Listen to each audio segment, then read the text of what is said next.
বিপুল এবং ব্যাপক আয়োজনের মধ্য দিয়ে রংপুর জেলা স্কুল মাঠে অনুষ্ঠিত হচ্ছে বিভাগীয় পেনশন মেলা। সরকারি বেসরকারি স্বায়ত্তশাসিত ১৫০টি স্টল মেলায় স্থান পেয়েছে। মেলা প্রাঙ্গণ থেকে এই ব্যাপারে বিস্তারিত জানিয়েছেন সহকর্মী মাহবুবুল ইসলাম। ব্যাপক আয়োজনের মধ্য দিয়ে রংপুর জেলা স্কুল মাঠে অনুষ্ঠিত হচ্ছে দিনব্যাপী বিভাগীয় পর্যায়ের পেনশন মেলা।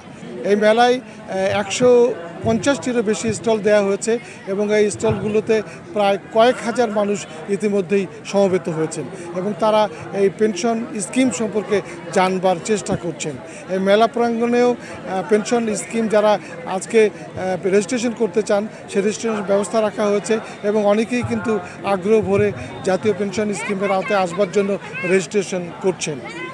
ইতিমধ্যে মেলা ছাড়াও মেলার পার্শ্ববর্তী রংপুর শিল্পকলা একাডেমি মিলনায়তনে এই মেলা সম্পর্কে একটি কর্মশালা অনুষ্ঠিত হচ্ছে, যেখানে রংপুর বিভাগের সরকারি কর্মকর্তা, জনপ্রতিনিধি, বিভিন্ন সামাজিক সংস্থার প্রতিনিধি এবং সাধারণ মানুষ অংশ নিচ্ছে।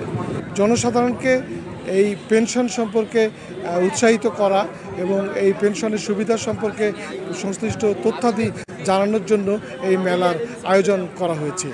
এই ছিল রংপুর জেলা স্কুল মাঠ থেকে বিভাগীয় পর্যায়ের পেনশন মেলা সম্পর্কিত খবর।